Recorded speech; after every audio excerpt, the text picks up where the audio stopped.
All right, we're headed back from the Farmers Exchange. We picked up our seed. What are we getting? Seed for? Garlic in the yard and things. So we got Timothy. We got some orchard grass. We got some peas and oats.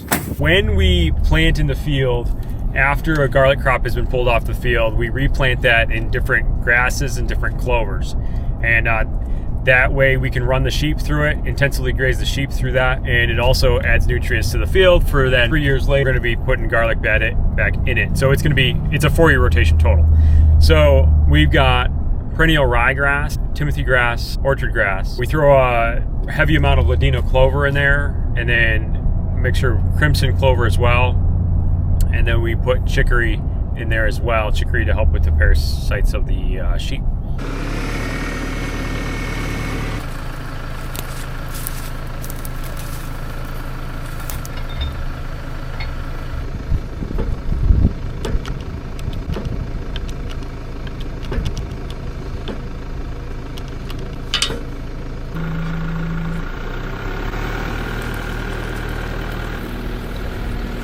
Stay on that edge, just like that, okay?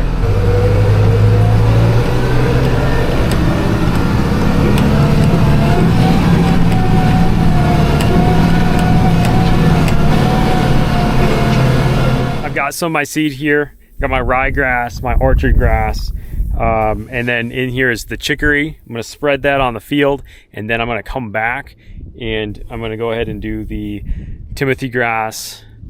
And I also have some crimson clover in here. I'm going to come back and do the Timothy and Ladino clover. The reason I'm separating it out a little bit here is to make sure that because the Timothy and the Ladino clover are smaller size, it's going to take a different size for the spreader. All right, so I got things planted. I got the seed on the ground. Now I'm going to lightly disc because I don't have a cultipacker. And that's okay. I'll get one eventually, just not the right time yet. I mean, it's always the right time, just not financially the right time. So I'll get one eventually, but what I do is I lightly disc after I've put the seed on the ground, like super light, just to cover the seed. And then my son, as you can see way over there with the quad, he's coming around. He's gonna roll it. He's gonna roll it and pack it down. So we got her done. And it's kind of nice having my kids get older, man. They're super helpful now. I bought extra Ladino clover for our other field so that we can spread that out there as well for the sheep. Yeah, man. Go a little wider there, boss. There we go. For spreading Ladino clover on the field, come this way. That we planted a couple years ago. Put some clover in there for the sheep. We'll see how much actually catches. I figure some will, and we'll get some clover mixed in with this grass. So garlic's just starting. We're gonna get that fed with kelp meal. This year I'm changing it up a little bit. I'm using the kelp full from Morgan Composting. So it's a kelp mixture. I talked to them and they recommended actually specifically using the kelp mixture.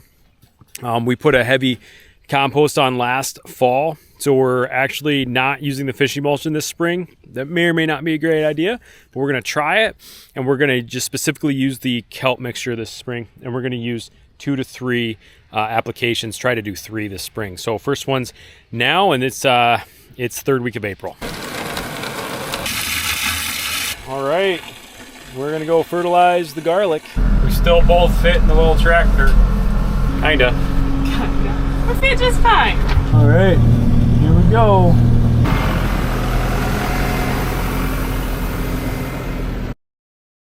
So what we got right now is we do have the garlic field. We just went ahead and fertilized with the kelp mixture in that. The garlic field that I had, that I pulled from last year, I just planted that this spring, you can see, in mixed grass, clover, and chicory. That's for our sheep to move through, fertilize, and intensively graze.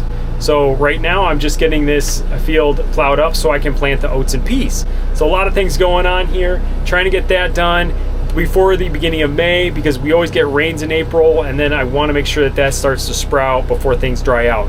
It could be a wet year, but it's commonly the last few years have been pretty dry, and so I don't want to wait too long and then plant my seeds and nothing grows. So, all right guys, getting her done today. I'm just gonna adjust my double bottom plow here a little bit. Basically, when I turn this piece right here, see if I come back, it doesn't turn it over as much. I'm putting more of an angle on it so that it really flips it.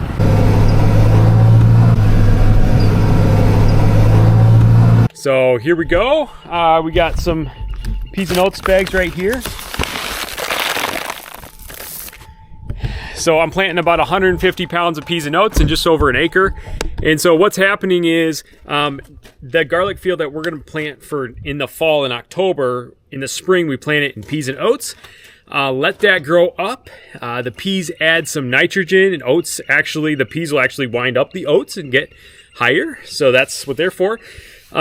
And then we grind them up, we cut them down and till them in July, and then we plant teff grass. Teff grass is an Ethiopian grass. It winter kills, so I'm not going to have to deal with the teff grass weed pressure in the spring with my garlic. It's not going to happen. So we let that grow up as well. Add some organic matter, till that in late September, and then we amend our soil according to our soil test, and then we plant our garlic in October. So right now, getting the peas and oats going.